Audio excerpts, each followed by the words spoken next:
Сәлем балалар, әдебиеттік оқу 2-ші сынып, тақырыбы ақлағым 9-ші сабақ. Мәтінді өз сөзіңмен әңгімелейсің, кейіпкердің іс-әрекетіне пікір қалдырасың, суретті сипаттап айтасың.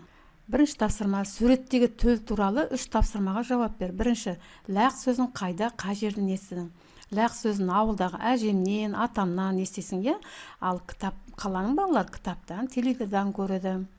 Екінші: ләқ сөзі көз алдыңа не елестеді? Ләқ сөзі ол ешкінің төлі екендігін көз алдымызға елестетеді. Оның түсін, көзін, пішіні сипаттап айт.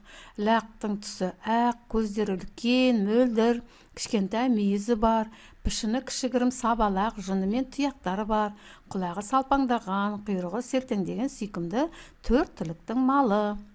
Енді Бердібек Соқпақбаевтың ақлақ атты әңгімесін түсініп, өздерің оқып алыңдар. Содан кейін әңгімелеп айтуға тырысыңдар балалар. 3-ші тапсырма: мәтіндегі оқиғаны төмендегі ретпен әңгімелеуге болады. Бірінші: малшы ауылда. Екінші: сүйкімді төлдер. Үшінші: ақлақтың жайы. Төртінші: дәрігерлік көмек. Тапсырма: Ораздың іс-әрекетіне өз көзқарасыңды білдір. Балалар, мәтінді оқығаннан кейін Ораздың іс-әрекетіне былай деп айтуға болады. Ораздың іс-әрекеті өте орынды, дұрыс жасады ол. Ол ақлақты жылан шаққаннан кейін апасынан естігеннен соң қатты қобалжып, аяушылық білдірді.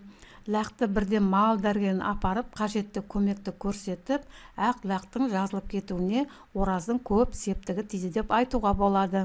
Келесі: сурет бойынша әңгіме құрастыр. Мен үйден шықсам, күшігім есік алдында қыңсылап жатыр екен. Жанына жақында барып қарасам, сол қолын қайта-қайта жалап жатқанын байқадым. Бірден оның қолын жарақаттап алғанын байқадым. Үйге жақын жердегі мал дәрігеріне хабарласып, емханаға апардым. Дәрігер келіп, қолын таңып берді.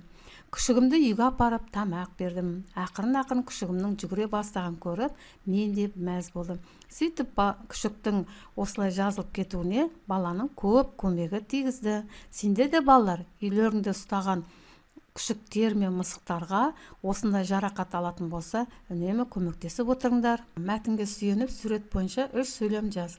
Жас төлдердің бәрі әдемі. Ауылда 4 түлік малдың бәрі бар. Қаладан келген Раяна мен Әділет барлық төлдермен ойнады. Олардың сүйкімділігі мен әдемілігіне қатты тамсанды.